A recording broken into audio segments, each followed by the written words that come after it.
to computer, not to the cloud.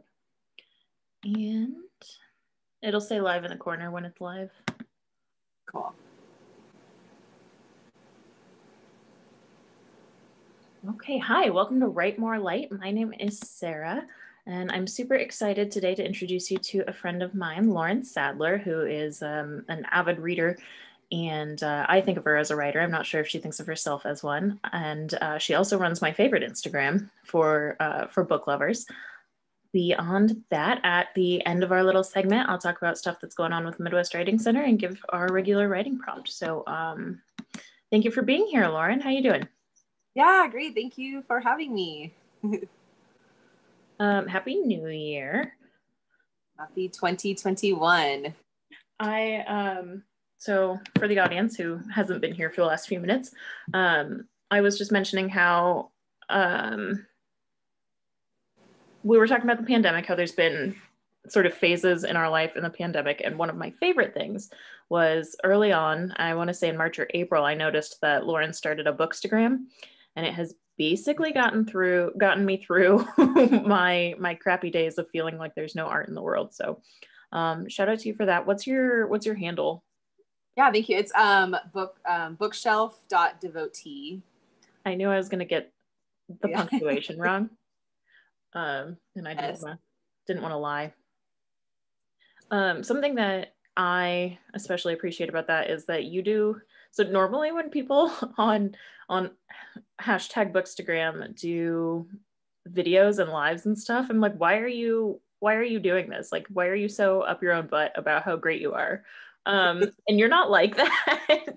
I don't know. I've had a really hard time finding the right niche for me in people to follow on Instagram or surrounding literature, because it's either like writers who are really bad at Instagram, writers who are way too good at Instagram, readers who really think highly of themselves, and then readers who just take pretty pictures. Yeah. And you're not any of those. And I'm really, really into it. Something I talked about on a different Write More Light is how we put a lot of pressure on ourselves to read like highbrow stuff, and how like there's this expectation that there are things that you're supposed to read and supposed to like, and I think that's super toxic, and putting pressure on yourself with something like that will just only make you hate reading. So for those out there watching, Lauren and I went to college together, so I know that she and I have read a lot of the same highbrow, fancy lit, and I see her Nortons in the background there. So can you tell me how you decide what you're going to read and how you reconcile that nonsense? Yeah, I would say I am like I'm very pro like read for fun. Like I just think reading, there is a lot of good content, the more highbrow things or things I feel like, that we feel like we should read or we're like supposed to read. And I think those things are great still. But I also think, if you want to read, just like read what you want to read. Like, read the cheesy rom-com novel that came out around Christmas, or book of poetry, and don't feel like I really try to make my reading choices just around things that I enjoy, and to make sure that I also, in conversation, I'm very passionate about talking to people, just helping them like, hey, just read an audiobook, do something. Like if you're wanting to get into that, like I think the beauty of storytelling is just like the most important thing of all, and how you do it is different, and whatever people enjoy is good, but I just try to have fun, I guess, is my main goal. I love that. First of all, I just recently learned that some people can just sit down and read. And I realize that sounds really stupid because probably most people are like that. But for me, like the books have to come to me and I have to actually be grabbed by them. Mm-hmm. And it just, I'm so amazed that people can just sit down and read. I had no idea. But because of that, because I didn't know that, I've always been really strongly pro, read the thing that draws you, right? I can't possibly be, oh my God, elitist. I can't possibly be elitist because I so love children's lit. And part of that is because it's so easy to read. And part of that is because, like you said, storytelling is such such a cornerstone of like all civilization, and we seem to forget that when we bow too hard in one direction or the other of what makes good lit. Thank you for saying it. Yeah, I think maybe you feel similar. Just like I feel like when I tell people I study English or I'm like I read a lot, they're like, I feel like they almost get like intimidated. They're like, oh man, well I've read like Chaucer or something, you know, something like intense, and I'm like, yeah, that's cool. Like I've read that too, but I think I've also, not read Chaucer. like I haven't read a lot of it. I read, you know, but like I think just sometimes people forget. Like I think there's a lot of pressure there, and I think it's good to just have, you know, whatever feels like you can. I feel like the best feeling is what I'm always looking for is a book that I like don't want to put down. Yes, and that's like rare to find sometimes. So I'm like, I think I read a lot because I'm just like searching for that book that feels like that. And I think when I was younger, the first books that I really, you know, I was a young adult, I was reading, you know, young adult novels and things like that. And there were quicker reads. And I still read some today just because it's, you know, they're fun and it's like quicker. And I don't think there's any better merit necessarily based on the type of book. I took a class at SU, a children's lit class, in which my final project was to talk about, I don't remember if this was like assigned or if I chose the topic, but what I ended up doing my final project on was why children's lit, and particularly YA, is separate from other literature. And it, like, I did a bunch of research, whatever, and it turns out that it's exclusively about marketing.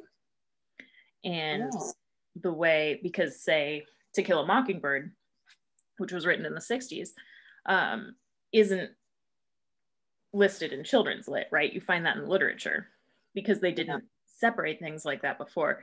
But basically, they will market it toward the age of the protagonist, which I think is fascinating and horrible because we do have such a stigma about YA and children's lit in our world, where like I remember when I was in high school and somebody recommended Perks of Being a Wallflower to me, and that was in regular lit, and it no longer is. It's now in YA.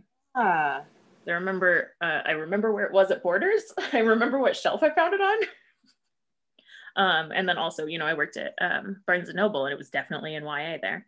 I think that's so interesting.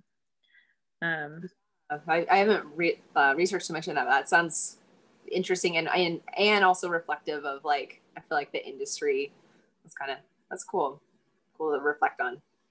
Oh yeah, I love it, and I give that tiny spiel a lot when people are like, I don't want to read YA. I'm like, are you gonna look down on me for having read To Kill a Mockingbird? Because that's about a 10-year-old. So yeah, like where's your threshold? I also love, we had a debate in that class about Tom Sawyer and Huckleberry Finn, because one is children's lit and one is not. Yeah. And they're about peers, which is cool. I love that topic so much. I remember when I read Lord of the Flies, like thinking like, oh man, because it's such like a famous book. I remember being like kind of intimidated, and I was probably like 15 or something. I was like a sophomore in high school. But really it's like what, like the themes and like those things, like a lot of like younger people read that, but it's ultimately just so it's such, you know, any story has like those different elements that you can take from it, whether you're an adult. And I think reading it at different, you know, phases in your life gives you different perspectives as well. But just so many different books like that are like considered young adult or like targeted towards younger people. I think sometimes, you know, we miss those stories if we don't read them, or we feel like, oh, I can't read that now. I should have read that in high school or something, you know, just putting limitations on ourselves. Oh, totally. Which also, you know, adds to the pressure, which is the number one thing that I yell about, is like, if you put pressure on something, you're going to end up hating it. Yeah. But I love, you brought up rereading books. And there's two things I wanted to rewind to one thing, and then that's the second thing. The weird stigma about reading as an adult, like all the things that you're supposed to read or whatever. It bothers me because, you know, that's not why you started loving literature. And, you know, presumably neither of us went into studying English because we love Chaucer. Like that doesn't, I mean, if I had taken that class, I would have discovered Chaucer in college. But you want to study lit, you want to study English because you love it, right? And you love story. And so to give into, I don't know, society or whatever, the people around you who say that it has to be a certain way is to totally lose your love of it, the reason you came to begin with. Yeah. And then rereading. I know a handful of people, and I don't know if this is normal or not, who like refuse to reread books.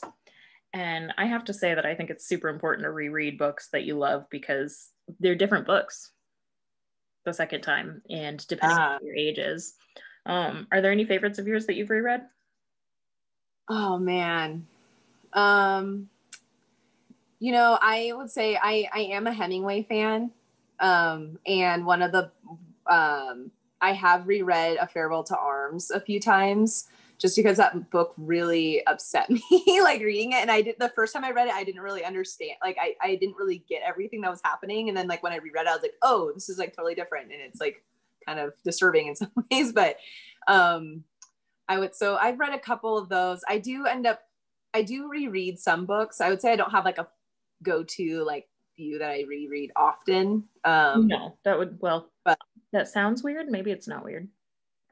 Yeah, I know. I've had some friends that read like the same book, like it's like their annual book that they read every year, and I think that is a good practice. Is I do really, anytime I reread a book, it is like a different experience, and you kind of notice different things, or I realize I remember things then differently than they actually happened. But so overall, I would say I generally jump from content, and so I think I should reread because sometimes I do forget about like what happened in a book, and I'm like, oh, I've read that, and they're like, oh, what's it about? And I'm like, no. I don't know. I have that too. I liked it, but I don't know what it's about. I have on Goodreads, I have a thing, like a shelf or whatever, that I mark as memory rating because it's like I really liked it, but I can't tell you why. Yeah. When you said something, shoot, I need to write while you talk. Oh yeah. So we don't like shame people for watching movies repeatedly or like ourselves. So I think it's super weird that we do that that we might do that with books. And you said Hemingway, and I never would have remembered this, but I've read The Sun Also Rises 3 times. And the first time I definitely did not know what it was about. Like, yeah. And Hemingway in particular, he's got so much going on. Like, and I've read To Kill a Mockingbird, I think 4 times. The first time I read it was junior high, and I honestly just did not grasp the content. So I don't even know if that counts, but I read it a couple of years ago as a whole adult. And it's like even better than you remember. Like everything about that book is perfect. Yeah. I think I'm gonna put that on my list this year. I've read it a couple times, but I haven't. It's been a few years since I've read the whole thing, so I think that would be a good revisit. There's a lot of books that I would like to reread, and a couple of books that I'll like sit down to reread because they're my favorite, and then I just like have too many feelings. Yeah. You know, sometimes I run into it where I'm trying to reread a book that I really love, and sometimes I end up just reading like a couple of chapters or like my favorite like scenes or something because I feel like I get into like fast forward mode where I just want to like I'm like, oh yep, I know that, and like that's not really like what I want to do. So I end up not fully rereading it, but totally. So you mentioned earlier that you mentioned the storytelling is what we're here for, which is not a universal, but I do agree with it. I think that or we know for sure that oral storytelling brought us to where we are with literature today. And one of my favorite quotes ever, which you may know this one, you may have taken the same class that I got it from. There's a book called The Truth About Stories, and the quote is, "The truth about stories is that's all we are." And I think that that's something important to like carry with you in life in general, even if you're not into stories. This is all circling back to something. I just need to throw that quote out whenever I can. but we also see a lot of stigma about audiobooks and about like watching movie versions of plays. And I would like to hear your thoughts about that. Yeah, I am very like, I think that, and I guess where I come, to start, I think every medium has its own different little elements, but I am very like, I think, hey, if the best way for you to read and to absorb the content is to listen to it, or you know, I guess for audiobooks versus like paper books. Like I love paper books. Obviously, I have like a collection. I love buying books, and I love reading like books rather than like a Kindle or things like that. But that's just my preference. I think it's just as valid. I don't like to like rank them when it comes to like audiobooks versus reading, like traditional reading, I guess. Because I think everybody should be included, and that's kind of where I come from on that. And I do think though that there is like, you can get different things from different ways, especially when I think about like plays. My brother is an actor, and he does a lot of Shakespeare stuff. And so like Shakespeare is like one of those things that's like very like lofty, and it's like very unique. And there is a very big difference between like watching a Shakespearean play, hearing it, or reading it yourself, whether it's like an audiobook or traditional book. And so I think, I guess my main thing is, I think the story and the way that things are told is my favorite thing. Reading the book, you know, paper wise, I do think it helps me immerse into the world more.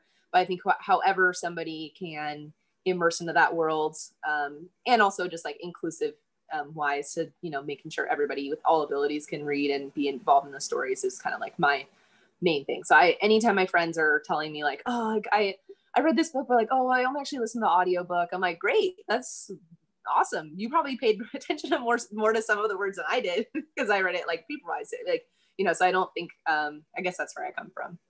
Yeah, I'm guilty of, I don't know, being a little judgy in the past of audiobooks, because I personally cannot process audio. And I assume this is more or less a universal, that like you assume your own experience is normal. Mm-hmm.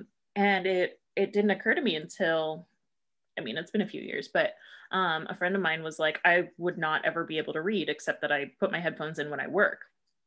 And that blew my mind, because I don't process audio. Like if I, like in a classroom, if I can't see the teacher, not paying attention. If you were on the phone with me right now, I would not be here. So it's really crazy to me. But someone recently, my sister actually asked me if there was an audiobook of the book I was reading, which I actually abandoned, so that she could read along. And I was like, oh shit, we can do that. We can like read together. Yeah. And that's so cool. Yeah, you're totally right. And I think that it's probably boring to have me preach at people all the time, but like what matters is getting people the content, and how is so much less important. Like with anything, right? If you're going to have a smoothie because you don't like eating your vegetables, like whatever, just get the vitamins. Yeah. Yeah. I think a lot of times too, because school so often like reading becomes like homework or like a punishment or something. It's like, oh, now you're going to be reading extra 30 minutes. And like, for me, when I was a kid, I was like, all right, whatever, that's fine. But I know for a lot of people, that's like, it's like, it has like a heavy connotation there. And I feel like, especially if, you know, if you have learning difference or whatever it might be, I think for like, I'm similar with audio. Like I am so distracted in life that I like, my brain just does not like, I may be listening to it and I'll be like, wait, what happened? Like I was doing dishes and I like went off. But some people, they can like do that. And it's just easier for them. And I'm just not, it's just not how my brain works. Yeah. I have a friend who plays them faster at like 1.5 times speed, and apparently that made all the difference for her. Wow. Okay.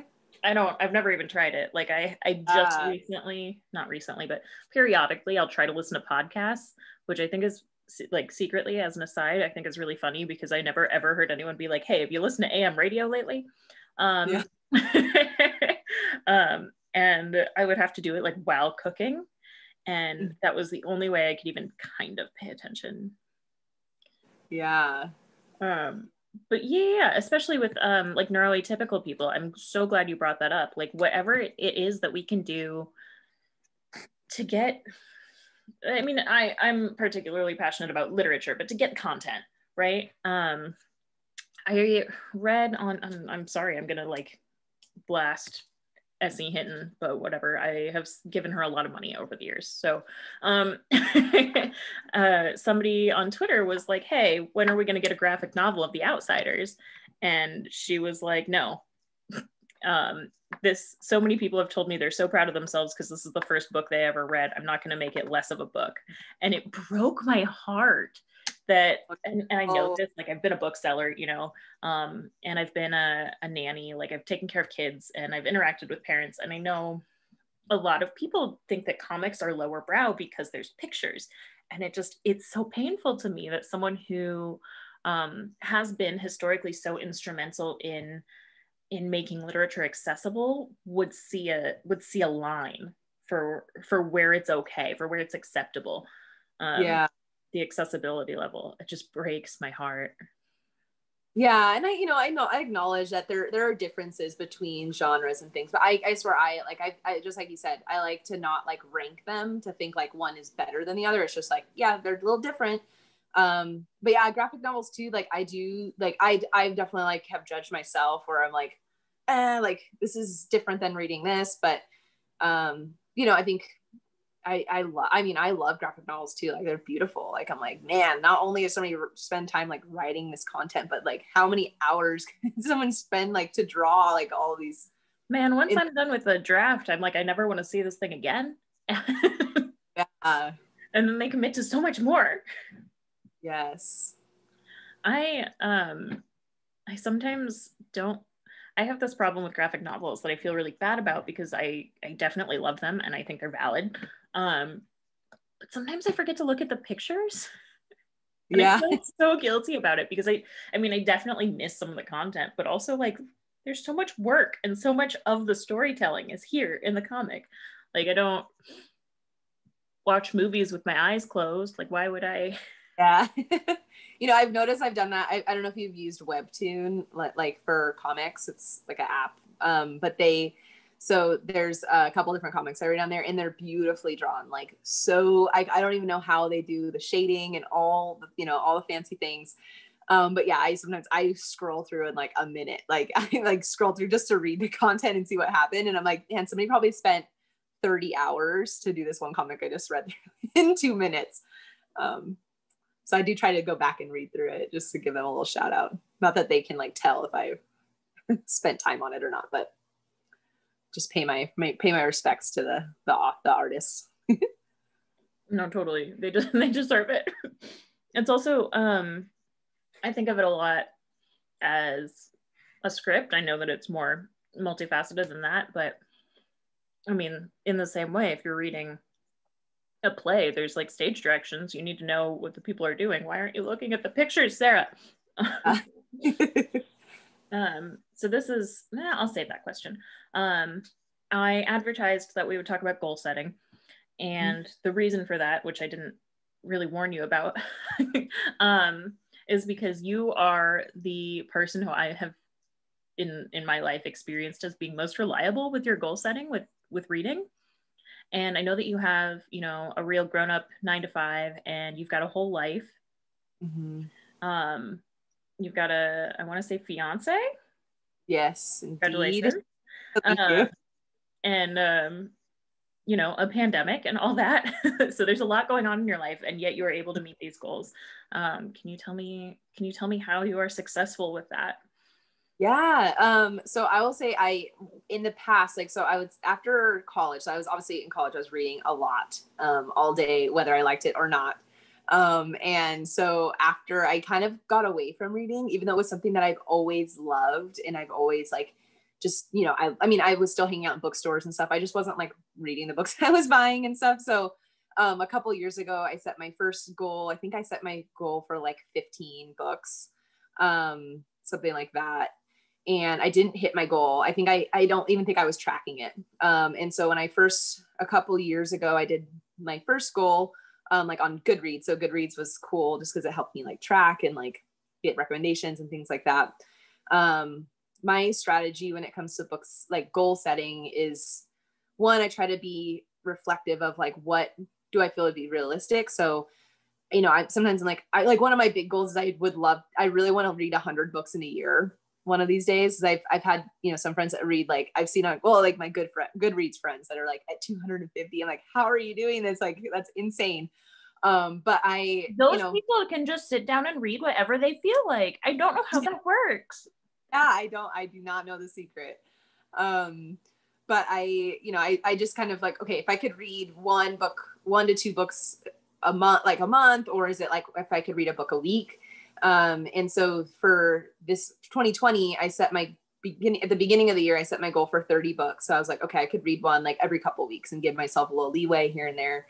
But then, you know, COVID-19 happened and social life went away and I was just home. And so I often, like, I'm spending a lot of my time when I'm like, instead of like Netflix or other things like that's kind of like my leisure activity. So it's built into like my day-to-day relaxation time. So when I'm, you know, after dinner, or sometimes I honestly read, a lot of times I read first thing in the morning before work, just because it's fun. And that's what I like, how I wake up. So that's kind of like how I set goals, is I kind of reflect on like what would be realistic and then kind of push myself a little bit from there. That's awesome. I also like how you broke it down too. I've never done that, which is insane. Because I'll always set a year goal and then I'll never be like, well, I should probably read one this month. And I know, so I was out of my mind excited in, I don't know, June or whatever, when I met my yearly goal this year, because the last few years I'll set like 26 or 25 as my goal for the year, and then I'll read 10 books. And that's like a bad, like that's a sign that my like mental health isn't going well, because reading is something I so love. And if I'm not able to sit down with a book, like something's probably wrong, which maybe is too much information, but yeah, that's my jam. So maybe look out for those signs in yourself.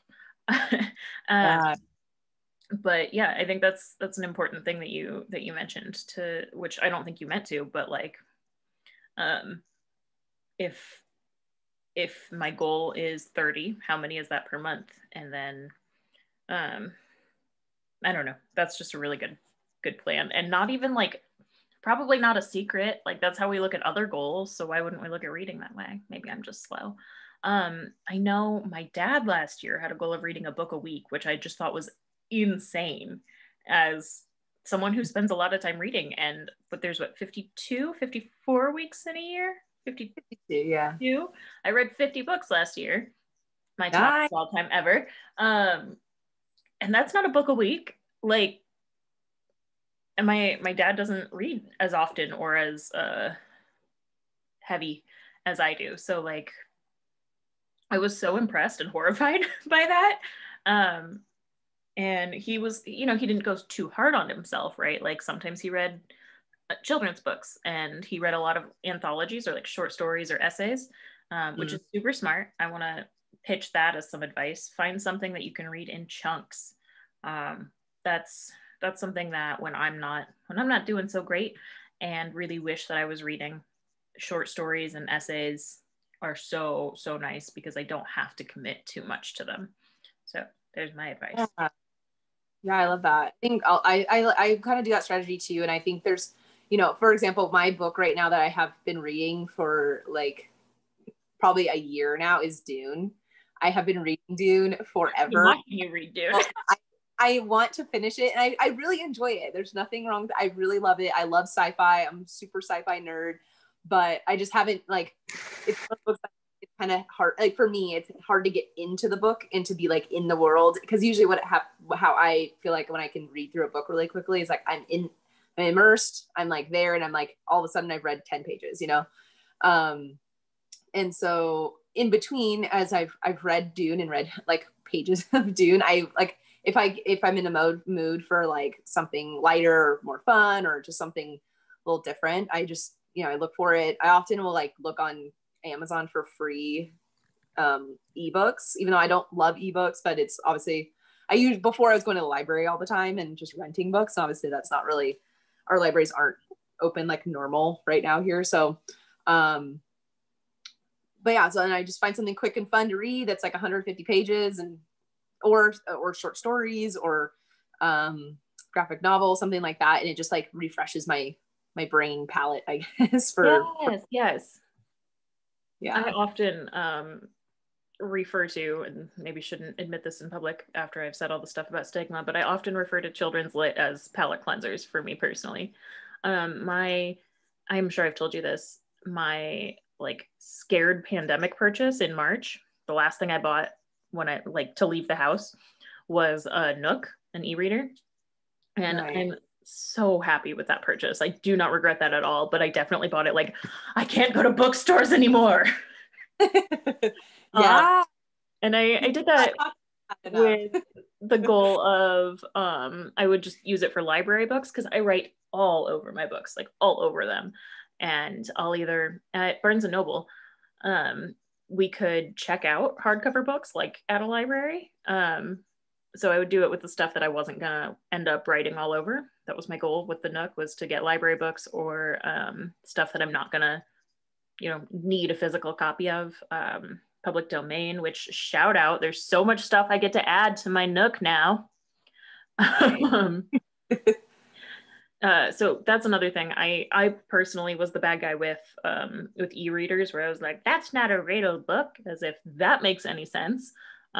It's still words on a page, babe. So there's another thing. Sometimes I'm weirdly in the mood for reading on my Nook. I can't really explain that, but like, I'm the same way with writing. I usually write by hand, but sometimes I would rather type. Like, whatever, do you? Yeah. This year I was before, and admittedly before I was definitely like, I don't like e-readers. Like, I don't, I don't like the screen, like, blue light, all those things that like, whatever, I was like, had hesitant feelings around it. But now that I've read, one, you can download content. Two, that a lot of libraries have ebooks for free that you can get like, super easy. The first Brown Sister book from the library yesterday. I'm excited for you. Yeah, so I think it's just like one of those things where I think it's like, I mean, I think at a certain point too, like if you're like, for myself, last year I set my goal originally at 30 and I ended up bumping it to 60.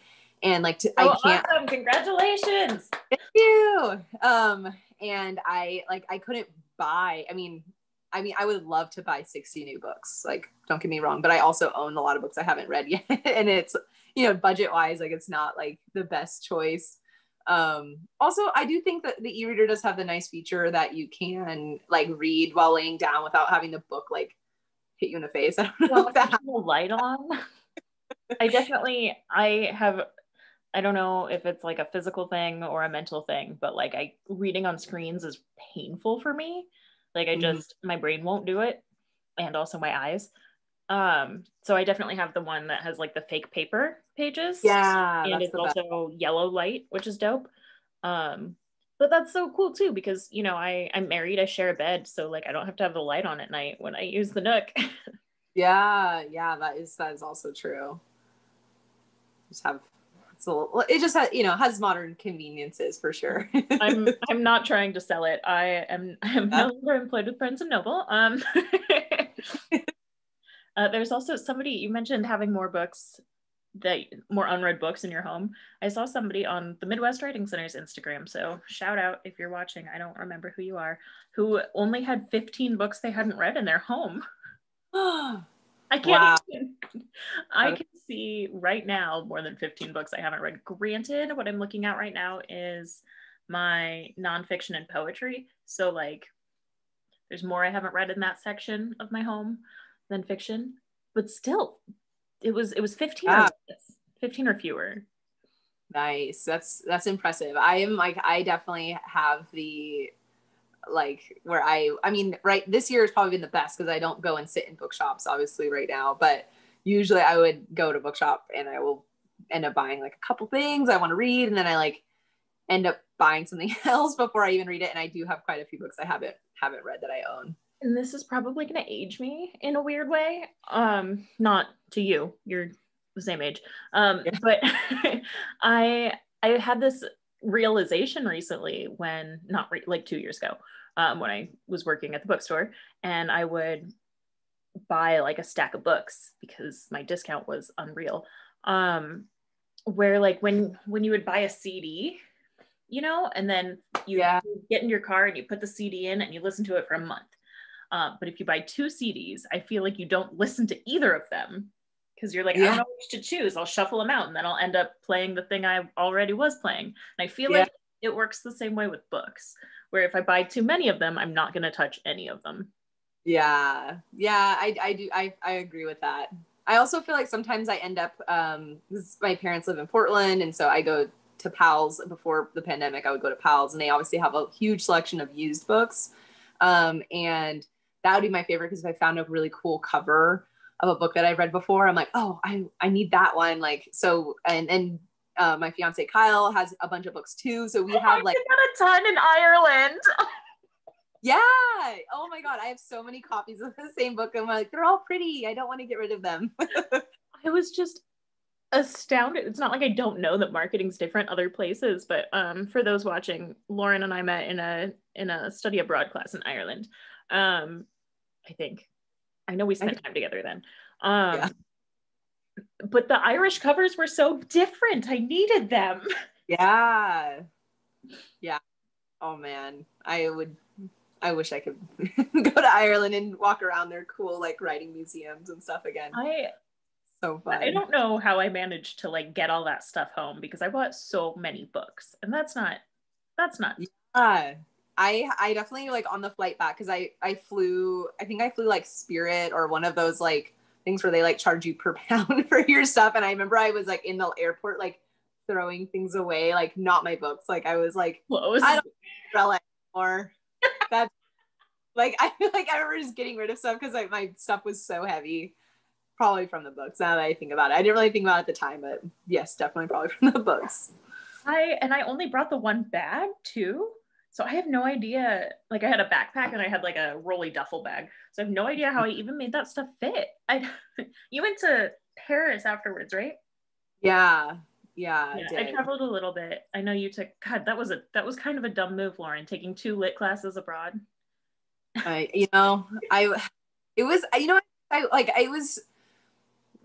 was such a fun group. I have so much envy to that.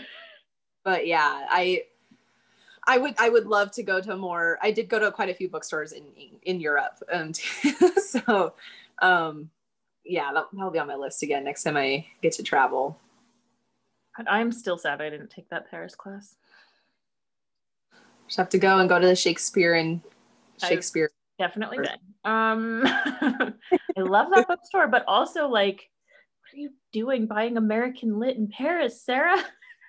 Yeah, that is like a weird feeling, right? Like I'm like, oh, it's Fitzgerald. Like I couldn't buy this book somewhere else, but it's special because it's like, they need it, Yeah, it doubles as a souvenir.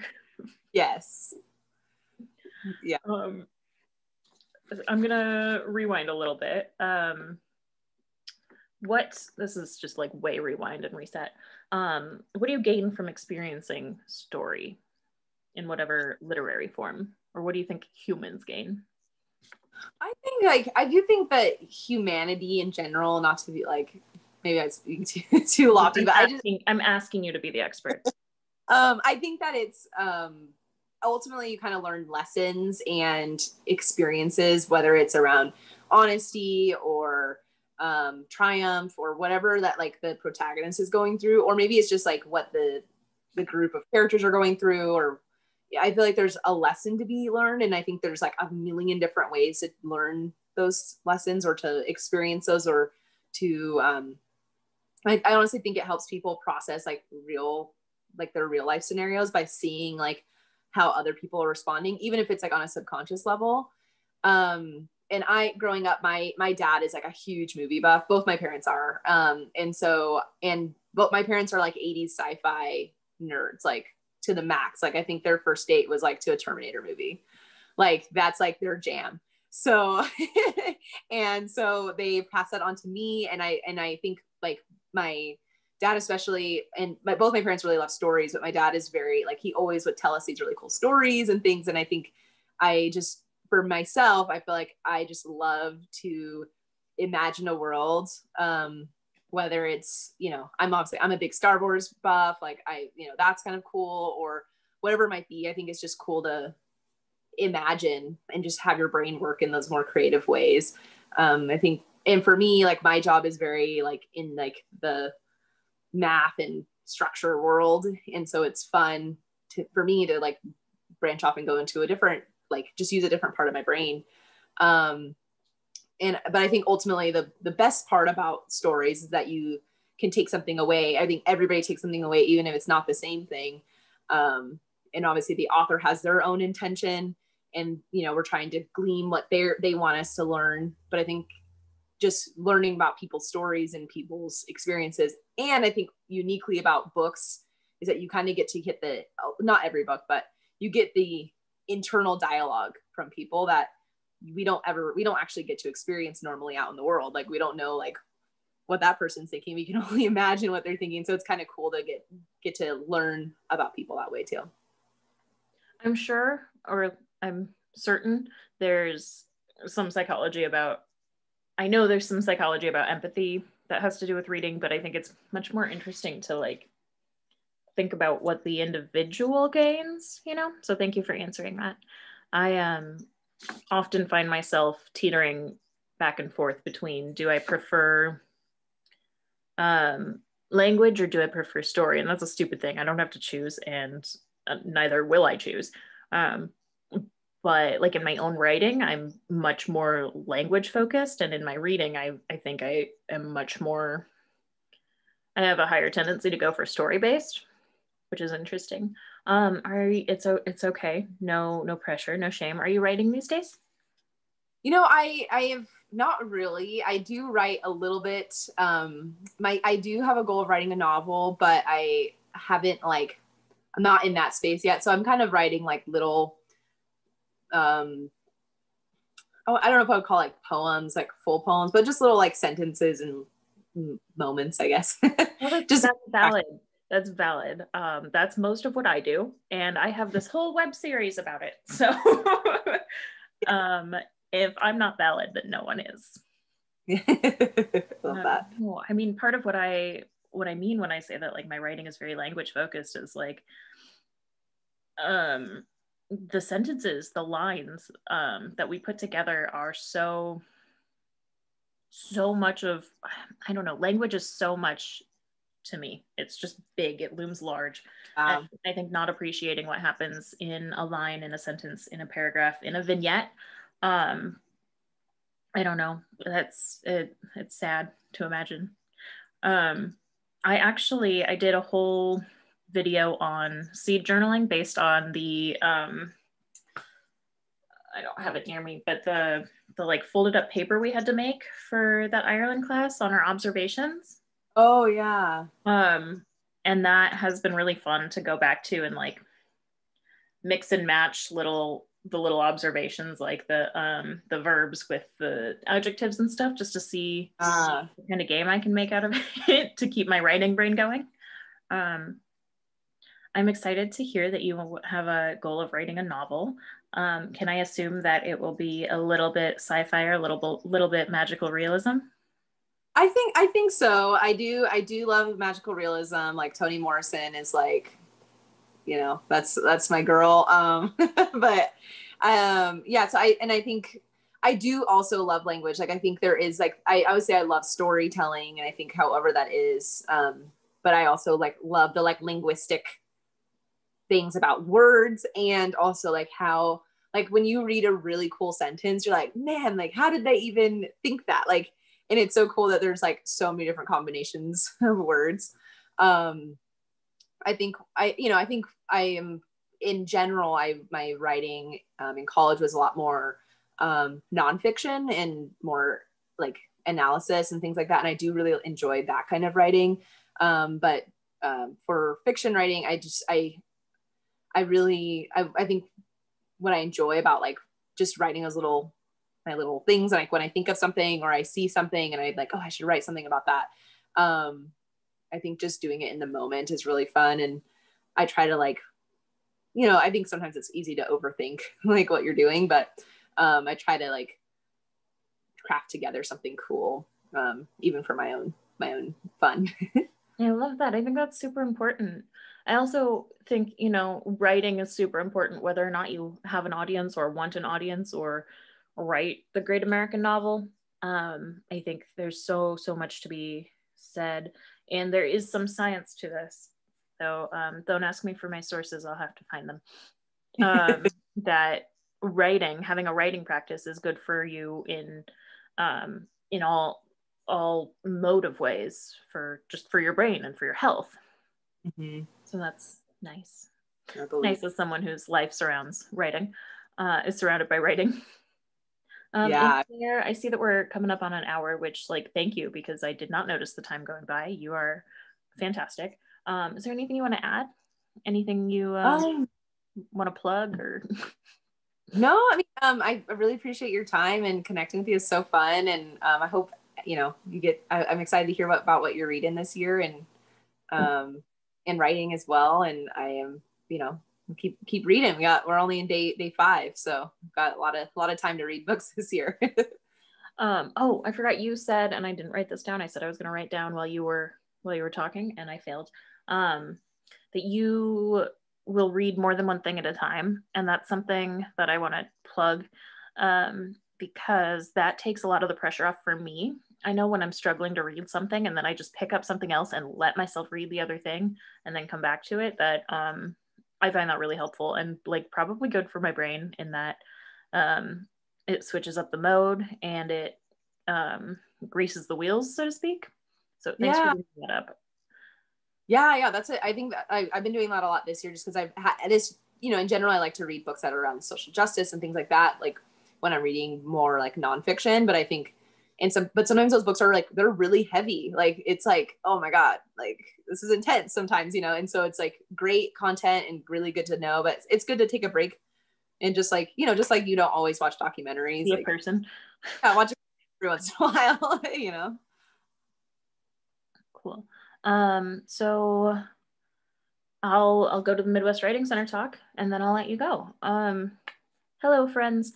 I want to remind everyone that we are still always accepting donations, and are super excited about having that up to $5,000 matched for holiday giving. So please and thank you. We would love to turn your $20 into $40 or your $300 into $600.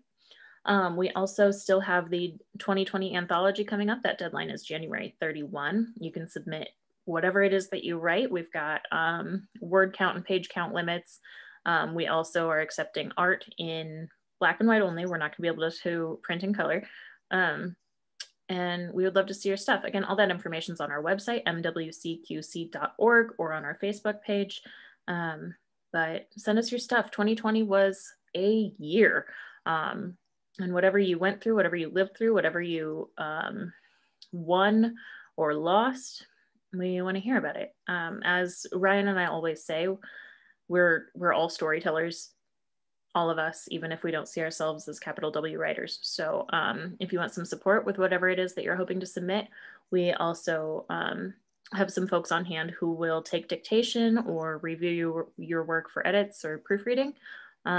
So hit us up. I'll put the email address again for that if you have questions in the chat, but that's just submissions@mwcqc.org. Lauren, are you interested? I know I didn't warn you about this. Are you interested in giving a free write? I'm not going to set my 5-minute timer. I'm just going to let people leave.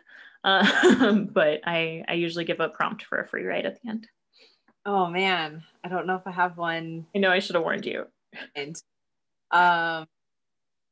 I always like to write. I mean, I'm like very nature focused. I like to write about nature. I don't know if that would be a good theme. Totally. Why not? Yeah. It's maybe something around, let's see, it's a rainy day for me today. As it It always is, we have Seattle. melting snow here. Oh, you have snow. So It's wintry. It's melting in a kind of a scary way. Yeah. It's been very cold and frozen for, I don't know, like a week, and now it's like raining icicles. Oh my goodness. Yes. So nature. Just yeah, I would I don't know, do you usually start with like a question or I usually make it, I don't know, sometimes I steal from Bernadette Meyer's Meyer, because there's just this amazing list of prompts out there in the world. Otherwise I make it more of a theme around whatever I talked about today, but we talked about reading, so like that's not much of a yeah. So, thank you for hanging out with us. Maybe take a look outside. And yeah, let's do that. Let's take some nature setting, and create something around that. Cool. I encourage you to put 5 minutes on your own clocks, because I've taken up your whole hour. And thank you so much, Lauren, for coming here, for being with us. And as always, I hope everyone will write more light into their life. Thank you so much. Okay, I think we're no longer live. Cool. Thank you. You were fantastic. Thanks. I abandoned a bunch of my questions just because you were better at talking than most people are. Well, thank you. That is like, I appreciate that.